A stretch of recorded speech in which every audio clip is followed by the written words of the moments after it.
Hello everyone, welcome to Croc Creek Brewery. Tonight it is time to rack one of our wines. If you remember, our pineapple wine we made a couple weeks ago. This has been fermenting for 2 weeks now. I wanted to point out a couple things. One, look at that Krausen. That is a thick layer all the way up to the bung of dried Krausen. That is massive. This brew was so active when I first started it. I had a blow-off tube for about 4 days on this wine. It was extremely active. I also want you to see the lees at the bottom of this. I'm going to try not to move it too much. That's about 1 inch, 3/4 of an inch of lees. That's sediment, pineapple pulp sediment, dead yeast. Our yeast colony is down there. That's quite a bit. I want to get this wine off of its lees so that it doesn't produce off flavors. Usually in a lot of my wines, I would let it sit for 3 weeks to a month before I rack it out of primary, and it would be close to done at that point. However, and you can see it's still bubbling, this is still very active. The only reason I'm racking this is to get it off of that lees so that it doesn't produce off flavors. Pineapple is our only flavoring in this, aside from a few raisins. Those raisins won't add that much flavor to it. Because pineapple is our main ingredient, it's the only thing in here, I don't want any off flavors. They're going to be very noticeable.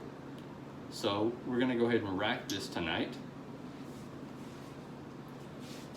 And that way it can continue to clarify, it can continue to ferment also. So right here I have our ladder, I have carboy, our auto siphon, and later in the video we're going to be using our turkey baster and hydrometer with its cylinder. But right now let's go ahead and crack this open. I'm going to put our bung and airlock into the sanitizing liquid. That way it can be filling back up with new sanitizer liquid when we put it back in. Now,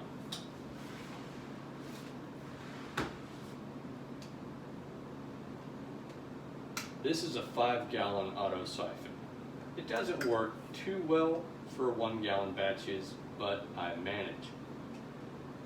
Especially when I have a lot of sediment in there, I like to use the cap on the bottom so that I don't suck up very much lees and sediment. I'm going to put this down there a little below the cap, put our hose in here, and we're going to get it going.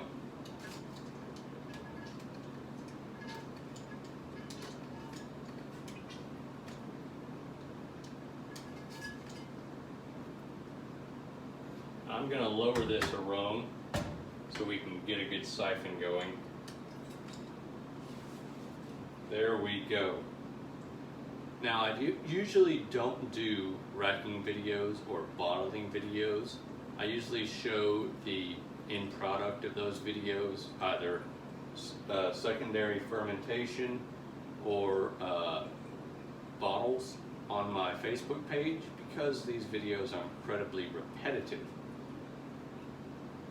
By now, most of you who've seen my videos will know how I rack and how I bottle, what tools I use, that sort of thing. I don't show every brew racking and bottling. So that being said, if you want to see those things, go over to my Facebook page, which is Crockett Creek Homebrews on Facebook, and you'll see what it looks like when it's racked and when it's bottled. I go back and forth between my Facebook and YouTube channels.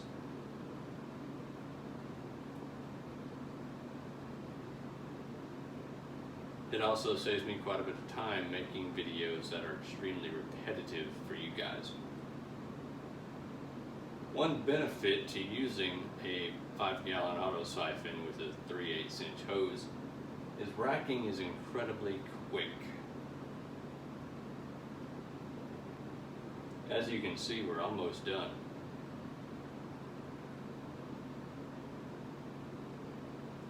Now I'm gonna try not to suck up very much lease in this siphon.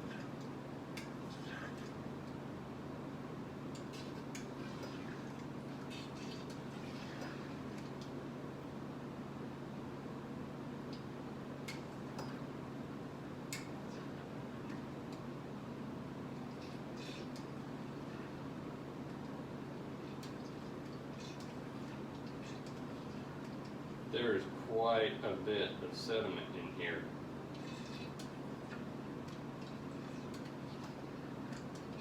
But if we get a little lease, that's okay.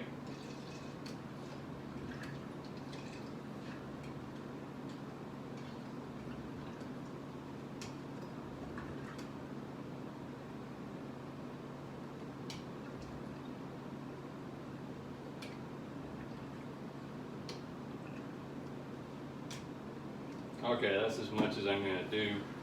There's a lot of lease in this. It's very cloudy.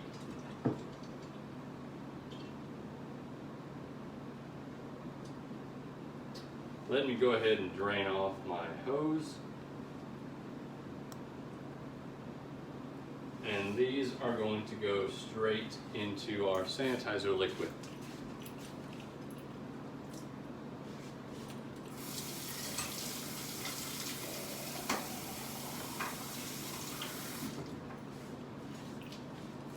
I did a quick rinse on my auto siphon because there's so much sediment and particles on here. I didn't want that in my sanitizer liquid.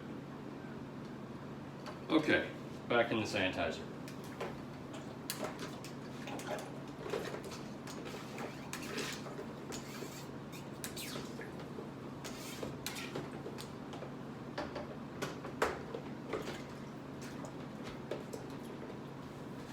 And there we go. Okay, so let me show you what this looks like.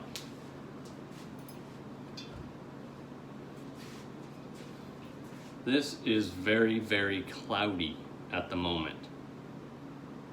We are a little less than 1 gallon.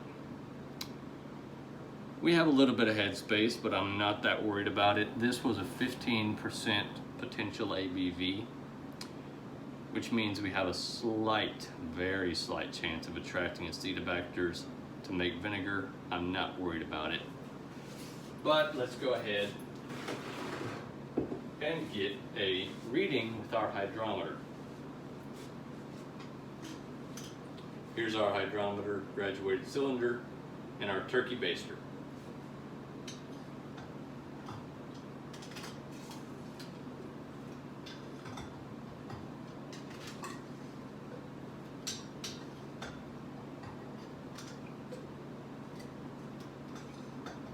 I'm trying not to add very much oxygen to this just because I don't want to oxygenate our brew.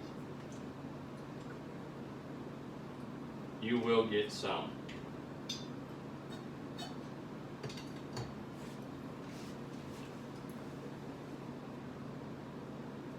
We're going to give this a quick spin and a dunk to make sure we don't have any bubbles.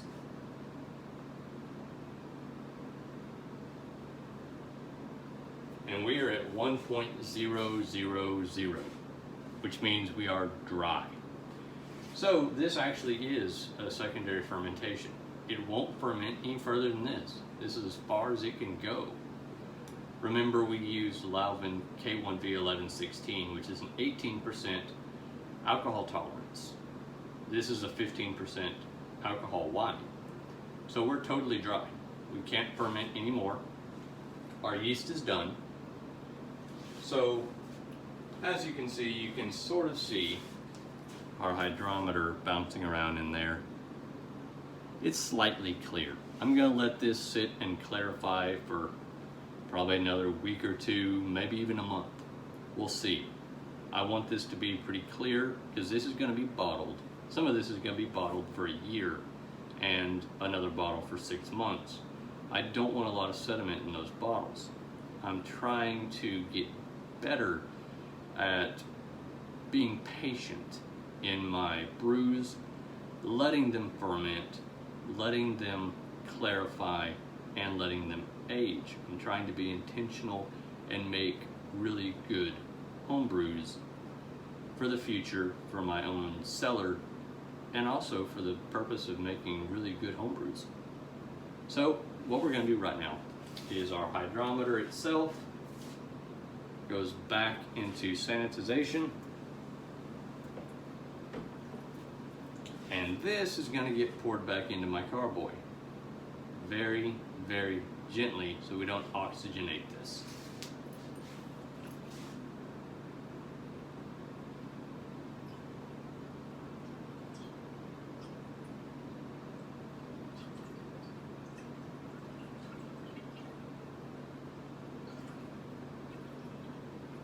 And there we go. Okay, so we're going to put our airlock back in this. We're going to put our label back on it so I know what it is. And we will be ready to check on this in about 2 to 3 weeks. So thank you for joining me for this racking video of our pineapple wine. We will see you on the next one here at Croc Creek Breweries. Bye now.